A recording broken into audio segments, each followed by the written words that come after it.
안녕하세요. 나의 책장의 오성범 평가사입니다. 오늘 소개해드릴 책은 강남의 탄생이란 책입니다. 대한민국의 심장도시는 어떻게 태어났는가라는 책이고요. 개인적으로 제 지인이 제가 좋아할 것 같다면서 선물을 해줘서 읽었는데 아주 재밌게 읽었던 책입니다. 이 책의 저자는 공동저자입니다. 두 분. 그래서 한 분은 한종수 팀장님이시라고 그 한국토지공사에서 경력을 가지고 계시고 현재는 세종시 도시재생센터 팀장을 맡고 계신 분이고요. 또 한 분은 강희용 선생님이라고 한양대에서 도시공학을 전공하시고 동작구 시의원으로서 서울시 도시계획위원회에서 활동을 하셨던 이 두 분의 공동저작으로 만들어진 책입니다. 이 책은 제목에서 아실 수 있다시피 강남이라는 우리에게 굉장히 익숙한 지명인 그 지역이 어떻게 만들어졌는지 그 과거의 정치 경제적인 맥락에 대해서 사실관계 위주로 서술을 해놓은 책입니다. 우선 첫 번째 키워드는 지역이 되겠죠. 강남이라는 그 지역 자체가 강의 이남 쪽이라는 의미를 가지고 있기 때문에 구체적으로 어느 지역까지를 포괄하느냐인데 과거에는 이 지역이 강남이라는 명칭으로 불리지 않았고 영동이라는 명칭으로 불렸다고 합니다. 그 이유는 과거의 서울은 한강 이북에 있는 사대문 안쪽을 주로 의미했었기 때문에 한강의 아래쪽은 사실상 서울이 아니었다는 것이죠. 1960년대에. 그랬을 때 1960년대에 서울에 포함될 수 있었던 행정구역은 서쪽으로는 영등포 그리고 오른쪽으로는 성동 정도가 유일했다고 합니다. 그래서 현재 우리가 알고 있는 강남, 서초, 송파 이런 지역들은 고유의 지명을 갖고 있기보다는 영등포의 동쪽이다라고 해서 영동이라는 지역으로 불렸다는 거죠. 그럼 그 지역은 도대체 왜 개발하게 된 것이냐? 첫 번째 키워드는 당연히 인구를 들 수 있을 것 같습니다. 박정희 정부 시절에 서울로 많은 인구가 유입되었고 해당 인구를 수용할 만한 공간이 필요했다라는 게 첫 번째 이유가 될 것 같고요. 두 번째 이유는 안보상의 이유입니다. 한국전쟁 때 북한에서 군대가 내려왔을 때 그 당시에 서울에서 한강 이북에 살고 있었던 사람들이 강을 건너서 피난을 가야 되는데 그때 당시에 한강에 있는 다리가 많이 없었기 때문에 강을 건너는 과정에서 많은 사상자가 속출했다. 그래서 다시는 그런 일이 있어서는 안 되겠다라고 해서 인구를 강북이 아닌 강남 쪽으로 이제 이원화시키는 그런 정책을 펼쳤다는 거죠. 그래서 그런 어떤 사회적인 맥락, 인구라는 사회적인 맥락, 그 다음에 안보라는 정치적인 맥락 때문에 이제 강남을 확장하게 된 것이죠. 그러면 강남으로 확장을 하게 되면서 필요한 것을 생각해 보면 첫 번째도 두 번째도 세 번째도 바로 인구가 될 겁니다. 인구가 그쪽으로 유입이 돼야 될 거고 유입된 인구가 그쪽에서 정착을 해서 살아야 될 텐데 첫 번째 키워드인 인구의 유입과 관련해서 주목해야 될 부분이 바로 교통일 겁니다. 지금도 마찬가지로 특정 신도시를 개발하게 되면 얼마 전에도 3기 신도시가 발표가 됐지만 신도시가 개발이 되게 되면 가장 먼저 확보되어야 하는 게 교통이겠죠. 왜냐하면 교통이 불편하게 되면 인구 자체의 유입이 불가능하기 때문입니다. 그래서 강남을 개발하기 위한 교통의 확보라는 키워드에서 첫 번째가 바로 경부고속도로가 됩니다. 그래서 아시다시피 경부고속도로의 기점이 한남대교를 건너게 되면 한남대교에서부터 이제 경부고속도로의 기점이 시작되잖아요.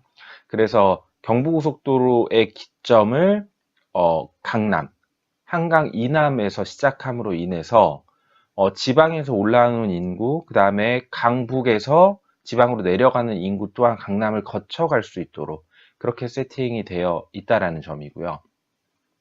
두 번째는 해당 고속도로를 이용할 수 있게 만들기 위한 고속버스 터미널 역시 현재 반포에 있잖아요. 그래서 반포라는 강남 지역의 고속버스 터미널을 위치시킴으로 인해서 강북의 인구가 지방으로 이동하고자 할 때 강남 반포를 거칠 수밖에 없도록 그렇게 세팅을 했다라는 점입니다.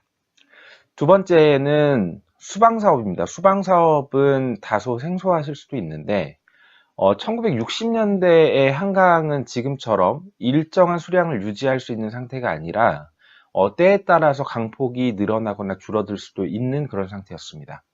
그것을 막기 위해서는 강 상류에서 해당 물길을 통제를 해줘야 되는데 그 통제를 해준 역할이 바로 소양강댐의 역할이었던 거죠. 그래서 소양강댐이 1970년대 초에 완공이 되면서 물줄기를 잡고 해당 물줄기의 이제 양 사이드, 그것이 이제 강 북쪽과 강 남쪽 제방이 되겠죠. 해당 제방을 쌓으면서 그 제방 위에 도로를 설치하게 됩니다. 그래서 강북은 강변 북로라고 저희가 부르고 있고요. 강남쪽은 88 올림픽 도로라고 이름을 붙이고 있는데 해당 제방 위의 도로, 한강 제방 위의 도로는 어떤 그런 한강의 수계를 유지하고 수방 사업을 하기 위해서 설치된 도로라고 볼 수 있을 것 같습니다. 그렇게 되면 제방을 설치함과 동시에 기존의 강 남쪽에 있었던 지역들과 제방 사이에 공간이 생기게 되잖아요. 그 공간을 택지로 활용하면서 그 택지에 아파트를 짓는 거죠. 그렇죠. 그래서 대규모의 아파트 개발이 시작된 그 시초가 그 제방 도로와 강남 이남 지역, 그때 당시 강남은 굉장히 습지인 저지대였다고 합니다. 그래서 그 습지인 저지대와 제방으로 만들어진 도로 사이에 택지를 조성하고 그 택지 위에 아파트 개발 사업을 하는 방식으로 해서 이제 유입되는 인구, 교통을 통해서 유입되는 인구가 해당 지역에 정착할 수 있는 주거 기반을 마련해 주는 것을 의미하고요. 당시에 해당 지역을 아파트 지구로 묶어서 아파트가 아니면 다른 용도로 사용할 수 없게끔 그렇게 만들게 되면 기존에 그 토지를 소유하고 있던 분들은 어차피 아파트 개발 외에는 다른 용도로 쓸 수 없기 때문에 해당 토지를 직접 개발할 수 없다면 아파트를 개발할 수 있는 주체에게 그 토지를 매각하는 수밖에 없겠죠. 네. 그렇게 해서 그 토지를 확보하고 그 위에 대규모로 아파트를 공급하면서 강남으로 유입되는 인구를 흡수할 수 있었다라는 것입니다.